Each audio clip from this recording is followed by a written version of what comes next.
Bonjour à tous. Nous allons nous poser la question aujourd'hui de ce qu'est un énergéticien. Alors, puisque c'est mon métier, je vais tenter d'en proposer une définition. Alors, je pense que l'énergie, originellement, on ne peut pas la toucher ou la voir, mais c'est toujours en mouvement. C'est ce qui constitue tout notre univers. Et puis, qui va permettre finalement l'apparition de toute chose, de tout être. Ça, c'est une définition assez globale, assez vague, mais qui permet de tenter d'approcher ce qu'est l'énergie. Alors, on peut en parler bien sûr en termes scientifiques. Donc, l'énergie, en fait, c'est une onde qui se propage dans l'espace, donc quelque chose d'ondulatoire. Et puis, on peut parler pour nous d'espace vibratoire. Donc, les énergéticiens aiment bien parler de champs vibratoires, de taux vibratoires. Et effectivement, c'est quelque chose qui va vibrer, résonner, et qui va proposer un échange d'informations. Alors ça peut être très courte distance, par exemple simplement quand vous vous cognez le pied contre le pied du lit, eh bien ça fait mal, et ça c'est un échange d'informations qui ne fait pas très plaisir. Mais c'est bien un échange d'énergie. Alors, au sens quantique, on peut voir que la matière, une particule subatomique, se définit sous deux états. Un premier état palpable, qui est appelé corpuscule, et que l'on peut observer dans l'espace et dans le temps, qu'on peut suivre avec un microscope laser par exemple. Et puis, il y a un deuxième état beaucoup moins tangible, qu'on appelle l'état ondulatoire, qui correspond à la forme énergétique de la particule, qui va se diffuser dans toutes les directions de l'espace et qui va apparaître comme un potentiel. C'est-à-dire qu'elle sera potentiellement là, mais pas là seulement à un endroit, à plusieurs endroits en même temps, c'est-à-dire dans toutes les directions de l'espace. Et donc, sous cette forme-ci, sous cette forme vibratoire, la particule n'est plus tangible, on ne peut plus l'observer directement. Et du coup, l'espace et le temps sont différents, relativisés en tout cas, par cette forme. Eh bien, dans les aspects énergétiques, on considère également qu'il y a tout un ensemble d'informations qui vont se diffuser dans l'espace.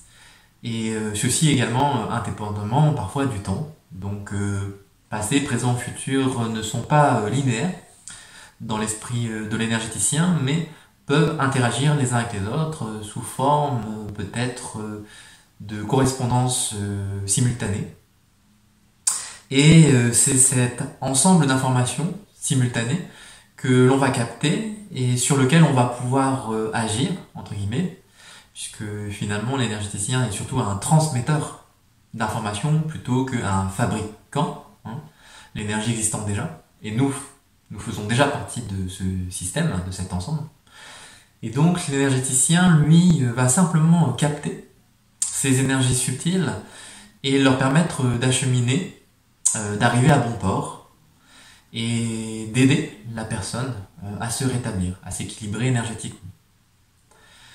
Alors, comme je disais, la plupart des personnes ignorent ce genre de perception, mais certains l'ont de manière innée, et puis d'autres par la pratique, et puis certains encore par accident, entre guillemets, accident de vie, on va dire.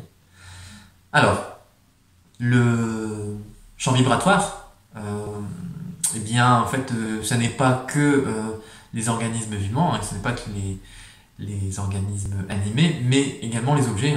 Si vous prenez une caméra infrarouge, vous pouvez voir que même des objets inertes dégagent une certaine chaleur, une certaine énergie. Et puis peut-être qu'on n'a pas encore inventé les instruments pour mesurer les champs énergétiques, bioénergétiques, ou énergétiques tout court, mais peut-être qu'un jour on verra. En tout cas, je pense que ça arrivera un jour, qu'on sera capable de mesurer ces champs. Il y a déjà des personnes d'ailleurs qui cherchent dans ces directions et qui proposent des appareils sensés. Mais on ne peut pas être encore sûr de ça, mais voilà, ça se développe. Pour la personne qui a développé sa perception d'énergie, elle n'a pas forcément besoin d'appareil. Ah, bien sûr, il y a des gens qui utilisent le pendule ou tout autre système, mais le corps peut servir simplement d'antenne.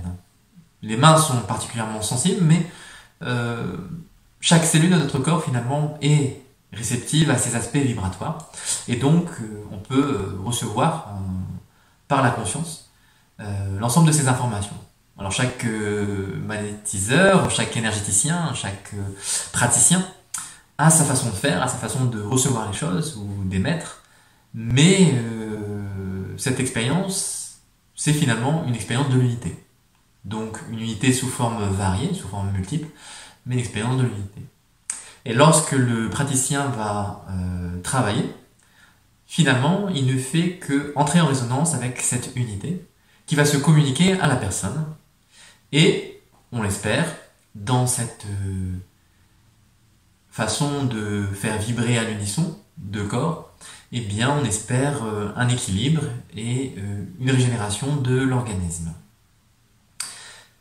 Chacun, bien sûr, a ses petites techniques, mais je pense qu'au fur et à mesure de la pratique, on a de moins en moins de techniques. Moi, personnellement, j'aime bien les choses directes, avec le moins d'outils possible.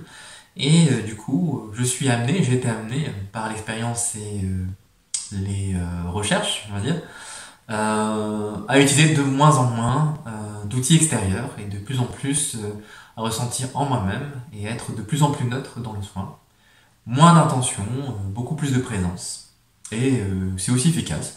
Il n'y a pas de critique sur la manière de faire de chacun, mais personnellement, je pense que c'est vraiment très intéressant de ne même pas mettre d'intention. Mais ceci fera l'effet d'un autre partage. Voilà, j'espère que cette vidéo vous aura plu. Et puis, je vous souhaite une belle journée ou une belle nuit. Et je vous dis à très bientôt.